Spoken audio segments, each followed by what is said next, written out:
Welcome back. We are with Lachelle Yates with the BBB talking all things scams. So we're going to pick up right here. It can happen when you least expect it. Your credit card is declined, but if you are shopping online, an error or card decline message may be a sign of a new twist on online shopping scams. So Lachelle, can you tell us about how this even works?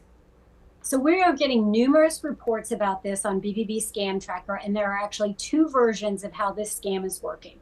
So first, you're shopping online and you decide to purchase from a retail website, or you're receiving an email from what you think is a reputable business for a discounted or free offer, and you decide to take advantage. So you enter your personal information, like your email, your address, your phone number, and your shipping address. And then when you go to enter your debit or your credit card information, the website tells you that your card was declined or you receive an error message. So, well, this is unexpected because you think you have either enough credit limit or enough money on your debit card. So you enter another credit card and then you get the same information. So then you call your bank and they tell you, well, the card went through. So then you're like, what's going on? Then they tell you, well, the card went through and you actually had a bigger charge than you thought. So what actually happened? Well, you actually gave your credit card number or your debit card number to a scammer. Yes.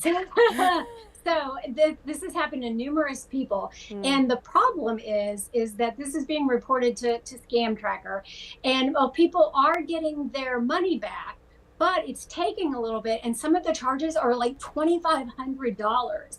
Now, for some people, this has happened with their debit card. So this money is actually coming out of their bank account.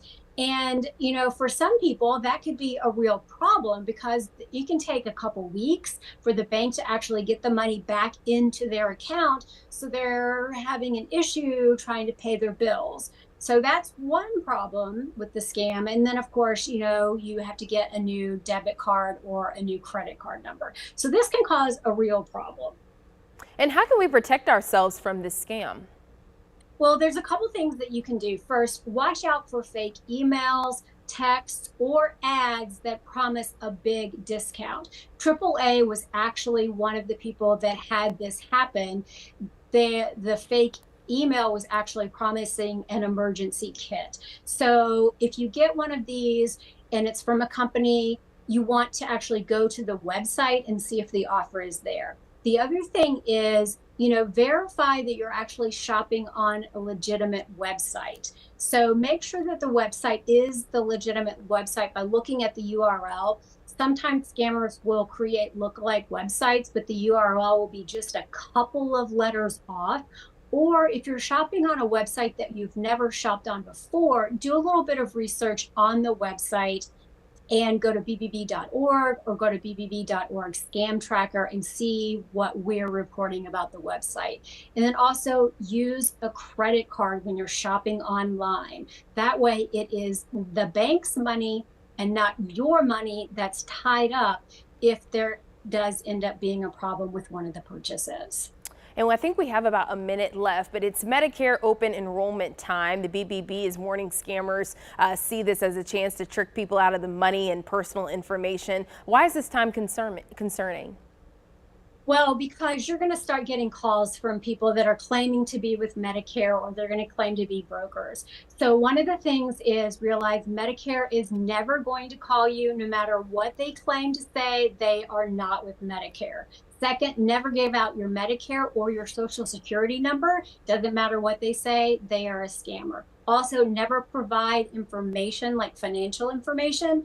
Doesn't matter if they claim that they're with your plan, they are a scammer. Also, be wary of free gifts. Never sign up with a broker that promises you a gift in order to provide your information. They're probably a scammer as well.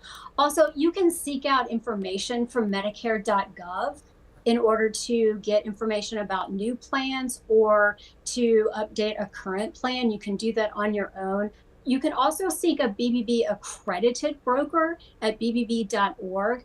You know, navigating Medicare for the first time or trying to upgrade your plan, you can be really difficult, but brokers a well-respected, good broker can really help you. And you can find one of those at bbb.org. They'll have the accredited business seal. It's the sign of a better business, and they can really help you. Okay, and don't forget, we want to get your questions answered about scams. We have our expert right here, Ms. Lachelle Yates. So remember, just text that number right there on your screen. We'll be right back.